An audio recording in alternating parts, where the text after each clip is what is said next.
This earth is ours to have and hold, the dust beneath our feet.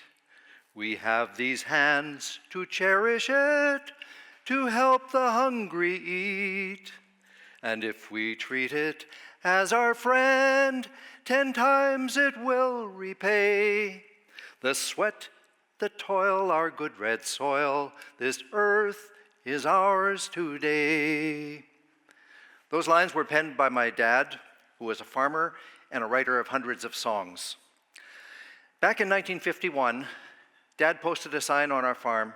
It said, "No poisons used." He was organic long before there was an organic industry.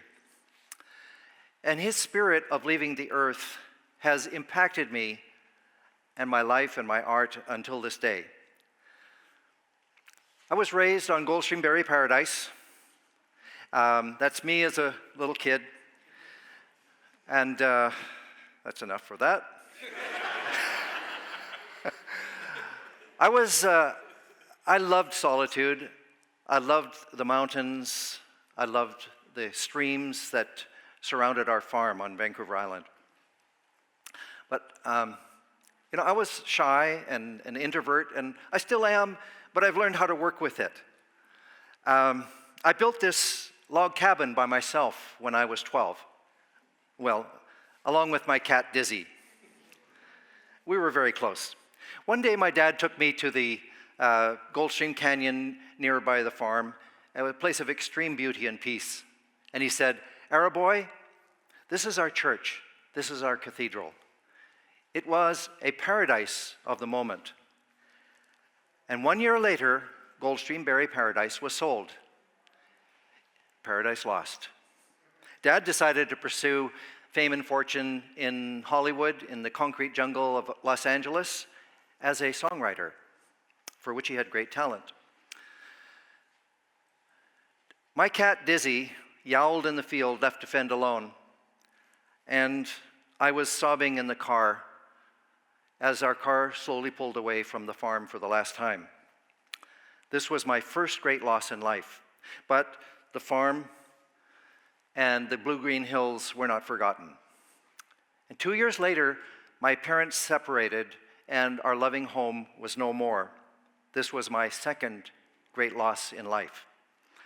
So I dropped out at 15 from Hollywood High, and I pursued the life of an artist, self-taught, and I lived on and off the streets of Venice, California, selling my paintings for food, shelter, alcohol, and drugs. Not necessarily in that order. 1 year later, I decided to end it all, to commit suicide. As the poet Mayakovsky said, "I am as lonely as the only eye of a man on his way to the blind." So as I entered the water to drown myself at Venice Beach, my body was dragged under the waves, and a curious calm came over me, and I heard a distant voice calling me to some higher destiny, and I decided not to waste my life and to go and pursue where that voice might lead me. I found refuge in a monastery in the mountains outside of LA, and I needed a place to lick my wounds, to get away from the streets, from drugs, and just kind of get clean. And one night, I was standing like this, no preconceived notions, and I poured my heart out in to a prayer, an unceasing prayer to the unknown. And in the darkness, as my eyes were closed, I noticed a light that was starting to come closer and closer, brighter and brighter, and then it engulfed me like the sun. And it was timeless and unconditional. And it felt as though I had entered into the heartbeat of the cosmos. And I can assure you that drugs had nothing to do with it. That began my search, my spiritual search, and I studied various religions and philosophies, spiritual traditions, both East and West. And I discovered that my experience of inner light was not uncommon to seekers throughout the ages. And that really triggered my quest for searching, but I searched in the wrong places. But ultimately, I realized that really the truth is within myself, and it's within everyone else as well. So by 1964, when I was 20 years old, I had exhibitions of my art in San Francisco, in Los Angeles, and New York City. But I was still struggling with substance abuse. And I didn't like the fact that it was controlling my life. So I took a vow then to never touch drugs, alcohol, or meat again, because I considered that life was sacred and that this body was a temple. So as a result of that, I felt energized and liberated. It's been 51 years since I made that promise, and I haven't broken it yet. But you know, I think I'll continue on with it. In 1967, my quest led me eastward, and in the oldest part of Delhi, in Old Delhi, I came face to face with one who was considered to be a great philosopher and a living saint, Sant Kirpal Singh. Now, words cannot do justice to the relationship that I had, but our meeting and what followed began a journey of awakening. And I traveled with him across the subcontinent to cities, towns, and dusty villages where thousands would gather to hear him speak at every stop. So at one point, I told him that in my youth, in my teens, I had struggled. And he looked at me very compassionately and he said, "Every saint has a past and every sinner a future. Man can change." Now, after 7 months in India, meditating 4 to 6 hours a day, I told my teacher that I wanted to head off into the jungles and meditate full time.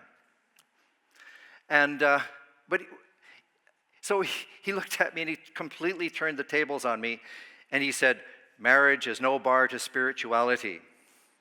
But marriage, me, I was more of an ascetic, I held my tongue. And he said, "Let the boat of your life remain in water, but let not water enter your boat." In other words, be in the world, but not of the world. But, after thinking about it for 24 hours, I realized he was right. I needed balance in my life. However, I had no marriage prospects and no employment. So I returned to Vancouver in the fall of 1967. And with $7 in my pocket, that's all I had left, and a $1,500 loan, I started Canada's first vegetarian restaurant, the Golden Lotus. And being in business forced me out of my introvert shell. I had to learn to collaborate and work with my growing team and the growing clientele, the customers. And I discovered that the joy in life is really in serving others. 1967 and 1968, this was the peak of the hippie era. And I met many young people struggling with the same substance abuse issues that I had when I was a teen. And I was able to offer them, many of them, a place to work and a place to live that was safe. And I saw lives change for the better. Soon the Golden Lotus, became like a mecca for the health seekers and truth seekers of Vancouver. It was very busy. But I was still torn between this idea of being a spiritual person and being a businessman. So 1 year later, I left the Lotus with my trusted team and returned to India and the ashram. So I asked my mentor if I should try to limit the scope of the business. But he looked at me as though I didn't get it. And he said, "Why? More opportunities for more people." So I said, "Well, what about the responsibility? I feel the burden." He chuckled and he said, "Then distribute your responsibilities." And from that point, I never really looked back. So one day at the ashram, a friend approached me and said, "Arunji, would you like to marry an Indian girl? She's very qualified. She's MA degree, college lecturer, good family. And I said, well, I hope she would be compatible. He said, oh yes, very qualified, MA degree, college lecturer. So that evening, I decided to meet her and her chaperone grandmother and some family friends. And we sat at opposite ends of a long dining table, and we're awkwardly looking at our plates. Now, her name is Ratna, and Ratna means jewel in Sanskrit. So I decided to sneak a peek, and I looked up, and I saw that she also was sneaking a peek and looking at me. But we awkwardly looked back to our plates, studied our food. But I can tell you, I felt a spark from the jewel. So, in conservative India, 1969, dating was out of the question. Hand-holding was out of the question. And this whole idea of arranged marriage, it seemed to fit in with me. I like the idea, actually.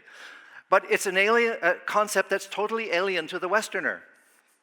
But it seemed as though the train of our lives was running along tracks that had been laid long ago. And so, in a beautiful religious ceremony with hundreds attending, we were married in the ashram and fell in love. Earlier, I shared with you my two great losses, the loss of the farm and then the loss of the home. But Ratna became my greatest win, my greatest collaborator. Over the next 12 years, we were blessed with 4 wonderful children. And in business life, we had our ups and downs. And in 1980, but my wife's restaurant was always very successful because she ran it. So in 1985, I began Nature's Path. I wanted a bigger challenge than the restaurant. Started Nature's Path out of the back of our vegetarian restaurant, 120 seats. So the business took off, Nature's Path took off, and then in 1990, we mortgaged our home, got heavily into debt, and opened North America's first certified organic cereal factory in Delta, BC. But I hadn't a clue how to make cereal, and I hadn't a clue how to run a modern factory. So my small team and I, we learned how to make cereal differently, and that became a big advantage. But along the way, we created truckloads of cereal that wasn't fit for human consumption, and we donated it to the local farmers. At least we made lots of happy pigs and happy cows. So 2 years later, we got caught in one of these classic cash crunches. Growth of the business was going like this. We didn't have controls. And one dark day, I couldn't make payroll. I was shocked. I had maybe 100 people that I was responsible for. So I went and locked myself in the toilet. I didn't know what to do. Then I decided to go and meditate. So I went out in nature and sat in a quiet place, meditated for a couple of hours. And what I realized was that I had the creative energy and the entrepreneurial energy to build a business and a brand, but I needed someone trusted by my side. I could think of no one better than my wife. So here she was, happy running her restaurant very successfully. And so I went and I begged her, please, Ratna, you got to come and help me. I need you. And she didn't want to come at first. but she left it with others. Our daughter Shanti is here. And came and worked by my side. She brought savvy, she brought heart and cohesiveness. And we started to make incremental improvements. But we weren't out of the woods. One day the banker sat me down and said, you've got You've broken the covenants of the bank, we're behind with suppliers. So we said, we want to work with you. And they did work with us. And one supplier even loaned us $250,000. And today we give that same supplier over $27 million a year business. So it was a good karma. So we found that every breakthrough was prefaced by insurmountable odds and difficulties. But my personal motto is, a success is a failure that never gave up. We received many offers to sell the company, about 50 a year. But we're a multi-generational company. That's our aspiration. We have 600 team members. We call them valued team members. Once I asked them if you wanted to be called employees or valued team members, guess what they said? So that includes our talented children as well, son and daughters. So anyway, I have to cut this short because I wanted to say that farmers are the unsung heroes. Every year we keep GMOs and millions of pounds of toxic pesticides out of our environment and off people's plates every year. We believe in doing good by doing well. I began as one, and we are now many, and we're not finished. I'd like to read a poem by one of my mentors, Darshan Singh. He said, "I started alone on the journey of love, filled with faith and zeal. At every step, travelers joined me, and soon we became a caravan." I had been 46 years clean. No drugs, no alcohol, no tobacco. But in January 2010, the verdict from the doctor said that I had a rare genetic condition, and unless I received a liver transplant, I wouldn't be around. So our kids and friends all offered their livers to me as a donation. Now, the liver is the only organ that can actually regenerate. My meditation practice already revealed to me the immortal nature of the soul, so I wasn't afraid to die. But in January 2011, I had only 2 to 3 months left. I'd lost 50 pounds. My daughter, our second daughter, Gurdeep, came and said, she looked at me and she threatened me. She said, "Dad, if you don't accept my liver, I'll never forgive you."